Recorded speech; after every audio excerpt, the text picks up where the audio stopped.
প্রবাসীদের পরিবারকে একটু কথা বলি।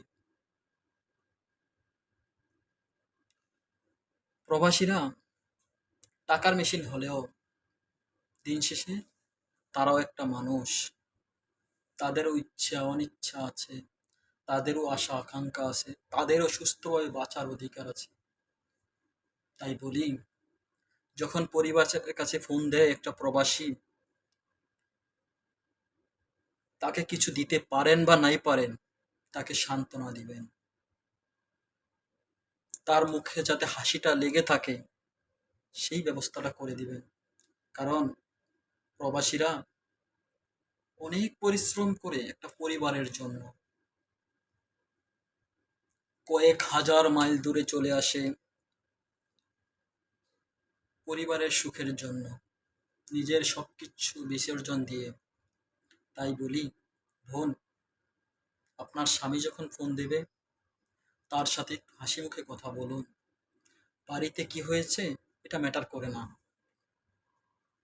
একটা প্রবাসী বিদেশে, তার পাশে কেউ থাকে না, না থাকে বাবা মা, না থাকে সন্তান, না থাকে পরিবার।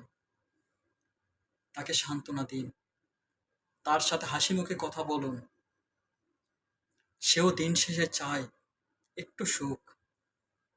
এখানে অসুস্থ হলে কাউকে মিলে না, নিজেই নিজের অসুস্থতার ব্যবস্থা করতে হয়। এখানে ডিউটি থেকে আসলে খাবার মিলে না, নিজেকে রান্না করে খেতে হয়। 12 ঘন্টা ডিউটি করে আসেও যখন শরীর ক্লান্ত থাকে, এখানে সে কাউকে পাশে পায় না। তাই তাকে একটু সান্ত্বনা দিন, তাকে একটু সাহস দিন। হোক আপনার সন্তান, হোক আপনার স্বামী, হোক আপনার ভাই, যেই হোক, তাকে একটু সান্ত্বনা দিবেন, তাকে সাহস দিবেন। আপনারাই হচ্ছেন প্রবাসীদের সবচেয়ে সাহসের জায়গা। আপনারা সাহস দিলে প্রবাসীরা আরো এগিয়ে যাবে, আরো অনেক দূর যাবে। আপনাদের জন্যই তো প্রবাসীরা এত দূরে। ভাই, আপনার ভাই বিদেশ, আপনার বাবা বিদেশ, তাকে টেনশন দিবেন না। কারণ প্রবাসীরা এমনিই টেনশনে থাকে।